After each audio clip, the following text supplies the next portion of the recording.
Mesdames, Messieurs, bonjour. Très heureux de vous retrouver ici en direct du sommet de l'élevage. Comment rénover son exploitation sans pour autant asphyxier sa trésorerie? C'est le thème de l'émission d'aujourd'hui et j'ai le plaisir d'accueillir Fabrice Dimier. Bonjour Fabrice. Bonjour monsieur. Vous êtes éleveur à Magny-à-l'Étrange. Magny-à-l'Étrange, c'est où? Magny-à-l'Étrange se situe à, Parlez bien près du micro. Hein. à 1 heure de Guéret Oui. et à 1 heure et demie de Clermont. Vous êtes éleveur. Alors, parlez-moi un peu de votre exploitation, de votre troupeau. J'ai 70 mères moitié limousine et des croisées charolaises limousines et 90 brebis. Oui. Alors, vous êtes engagé, comme beaucoup d'agriculteurs, dans un projet photovoltaïque, un hangar photovoltaïque. Expliquez-moi. Oui, de 60 mètres par 33 mètres avec Enoé. Et Noé, justement.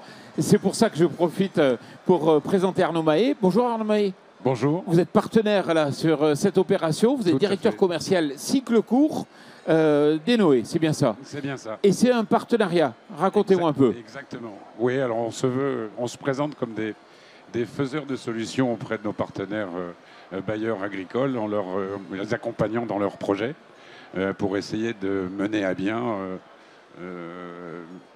le pilotage de leur exploitation en rénovant leurs bâtiments, leurs toitures, en rénovant l'exploitation en quelque sorte, en réalisant pour eux toutes les démarches, c'est-à-dire en sollicitant le moins possible leur trésorerie et leurs propres investissements.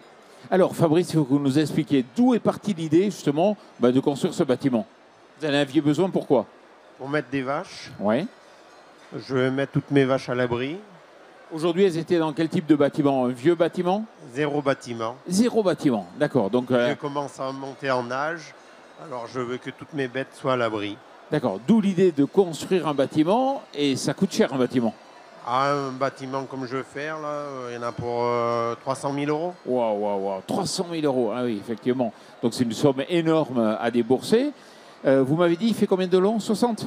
60 par 33. 60 par 33, et en hauteur? Au plus haut, 10 mètres 70, je crois. D'accord, ok. Donc c'est effectivement un bâtiment conséquent. Et vous êtes dit, comme beaucoup d'agriculteurs, aujourd'hui, il y a peut-être des solutions. Ben oui. Expliquez-moi.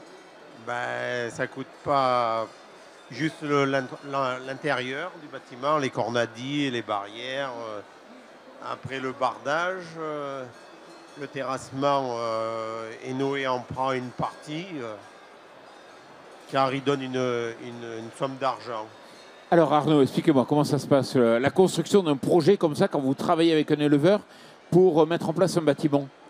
Alors en fait, on vient à leur rencontre pour étudier leurs besoins, leur exposer nos solutions, donc accompagner de la mise en œuvre d'une centrale solaire, donc participer ainsi au développement de la production d'énergie verte, et que après de longues analyses, des études du projet du bailleur, on l'accompagne sur toutes les démarches pour réaliser avec lui, réussir à réaliser son projet, son bâtiment, sa toiture, sa location, avec un bâtiment neuf, avec de la rénovation de toiture. Et à l'issue, on partage le revenu et la valeur de la production d'énergie qui est revendue à EDF et qui permet de financer donc, le bâtiment sans asphyxier, sans solliciter la trésorerie de nos bailleurs. C'est bien ça. S'il faut investir 300 000 euros pour un éleveur, bon, actuellement, c'est quand même pas les meilleures périodes. Donc vous prenez en charge donc la construction et vous exploitez derrière, donc. Mais en même temps, il y a un partage de revenus? Il peut y avoir, selon la situation, l'ensoleillement, enfin, il y a un certain nombre de critères à identifier, à analyser. Et la conclusion, quand le résultat le permet, d'autofinancer le bâtiment, jusqu'à partager une valeur de revenus supplémentaires sous formes diverses ou variées.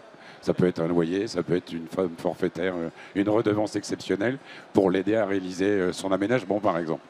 Là, on parle de construction neuve, mais vous le faites aussi en rénovation? Comment ça se passe? On va avoir à peu près la même approche, si ce n'est que cette fois, on est sur une toiture, enfin un bâtiment existant.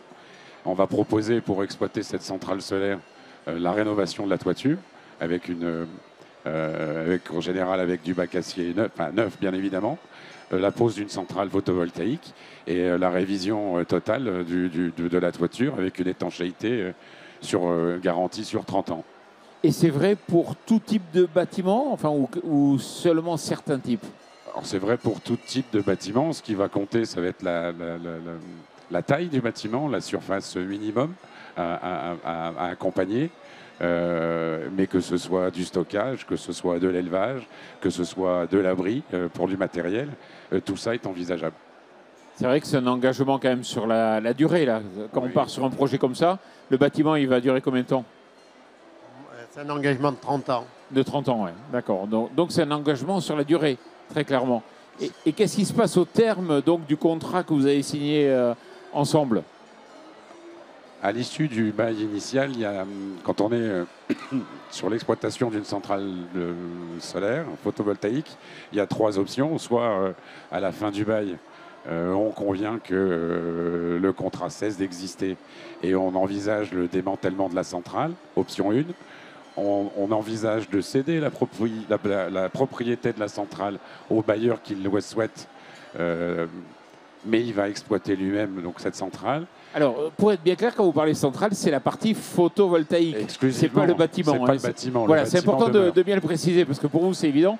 Donc, on parle bien de ce qu'il y a sur le toit. Quand il y a eu construction d'un bâtiment neuf, dans tous les cas de figure, le bâtiment devient la propriété du bailleur. Dans tous les cas, l'agriculteur, lui, il a au moins son bâtiment, il en a profité et il peut le garder. Par contre, la centrale, donc, et deuxième cas, vous étiez... Le deuxième cas, c'est on peut renouveler notre accord avec rediscussion des contreparties pour jusqu'à 2 périodes de 10 ans, parce que la durée de vie des panneaux solaires aujourd'hui le permet. Et enfin, le bailleur peut souhaiter simplement le démantèlement de la centrale. Donc on la démonte et c'est à la charge de l'acteur, en l'occurrence ici nous, Enoé. Si M. Dimier, dans 30 ans, dit je garde le bâtiment, mais la centrale, j'en veux plus, démontez-la, ce sera à nos frais aussi. Vous n'avez pas choisi encore, vous avez le temps, vous avez 30 ans pour choisir. Bah oui, je serai peut-être plus là, d'ici là. Mais si, vous serez là, j'en suis sûr. Alors, il faut que vous me disiez, il faut que vous me donniez un chiffre. Concrètement, vous avez économisé combien sur cette opération en la faisant prendre en charge? Moi, je pense mieux de 200 000 €. 200 000 €. Ça mérite quand même d'être regardé. Ben oui. Très, très clairement. Est-ce que c'est beaucoup de documents à remplir ou, je sais pas, les permis, tout ça, ça va être... Non, c'est tout Enoé qui s'en est occupé. Ah oui, ça veut dire que vous prenez en charge, comme ça, c'est plus votre partie? C'est un projet clé en main, donc on va accompagner l'agriculteur, l'éleveur, le céréalier sur l'ensemble de son projet, dès l'identification, la conduite de toutes les démarches administratives, toutes les autorisations des services instructeurs jusqu'à la déclaration ICPE si c'est le cas, et sur toute la vie du produit, du projet, on va gérer la maintenance, l'exploitation, le contrôle, le nettoyage. Et alors, on l'accompagne. Vous l'accompagnez, vous prenez en charge, c'est votre partie ça. Donc on arrive au terme de cette émission, mais j'ai quand même une question à vous poser. Souvent, moi je rencontre des agriculteurs dans les reportages, on me dit à la fin, mais qui prend en charge concrètement le recyclage des panneaux? Est-ce que c'est recyclé et qui s'en occupe à la fin? Alors ça dépend des options retenues par le bailleur. S'il souhaite devenir le propriétaire de la centrale, eh bien... Ce sujet, avec la propriété, lui est transféré, donc le sujet recyclage sera son affaire. Dans tous les autres cas, c'est nous, Noé, qui prendrons en charge le recyclage des panneaux solaires au-delà de la période ou des périodes contractuelles. Et là encore, c'est à la charge des Noé si on a maintenu notre relation jusqu'à 50 ans. Et pour finir, le bâtiment, il est construit ou pas encore? Non. Quand c'est que vous l'aurez à peu près? J'espère l'avoir dans 1 an. Bon, bah, donc très bien. En tout cas, félicitations pour ce projet. Merci d'être venu, Arnaud Mahé, ici sur ce plateau, ainsi que vous, Fabrice Dimier. Merci beaucoup et merci à vous. Et merci. Merci.